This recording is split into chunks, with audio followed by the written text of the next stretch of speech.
How many times have you heard the term coronavirus within this past month? Probably way too many times to count, right? Hi, I'm Dr. Deborah Burks, and I'm the response coordinator for the White House Coronavirus Task Force. With this recent outbreak, we feel as though it is important to inform the public about the COVID-19 pandemic. Today, I want to take a few minutes in order to tell you what the coronavirus is, what the symptoms are, and how to prevent yourself and others from getting the virus.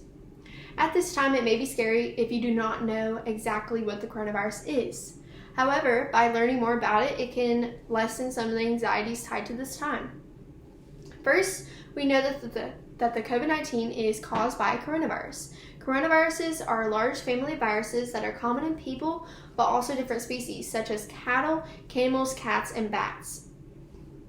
We also know from the CDC that it is reported to have begun in Wuhan, China.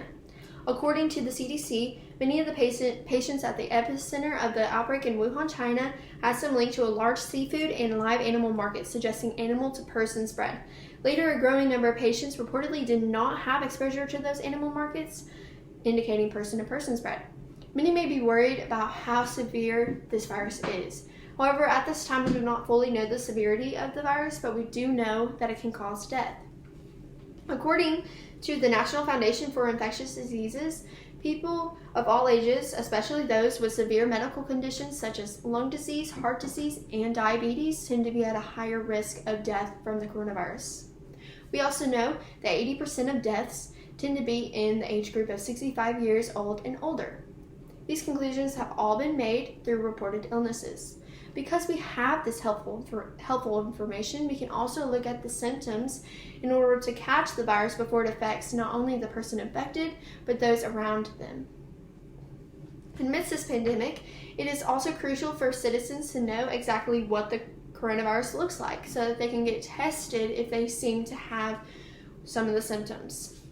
As reported by the United States Department of Labor, in most cases of the COVID-19, we have seen that patients infected had experienced mild to severe respiratory illness with symptoms such as fever, cough, or shortness of breath. However, there is not only regular symptoms, but also emergency warning signs that you should watch out for. These symptoms explained by the CDC include trouble breathing, persistent pain or pressure in the chest, new confusion, or bluish lips or face. These warning signs are very threatening to your life, and if you see them in your life or somebody else's life around you, you should seek medical attention as soon as possible. During this time, we were seeing the coronavirus grow very quickly. It is essential that we educate people on how to stay healthy. First, we believe that it is important that people know how it spreads. We know that this virus spreads through respiratory droplets. This can be from sneezing or coughing. It can also spread from being in close contact with other people, especially those who are sick or show symptoms of the virus. Because you know how it spreads, you can avoid activities that may put you in a situation to obtain the virus. There are many steps that you can take to shield yourself from the coronavirus. First, you must wash your hands. According to the CDC, you must wash your hands for at least 20 seconds, and this should especially be done if you have been in a public place or you just blew your nose or you sneezed or coughed. If you do not have soap or water near you or you just don't have time, you can carry around hand sanitizer and use hand sanitizer at any of those times and as much as you can. You need to have at least 99.99% killing of germs or it's not going to be as effective. You also do not need to touch your face or your mouth or your nose, your eyes, until you have fully been sanitized. Secondly, you should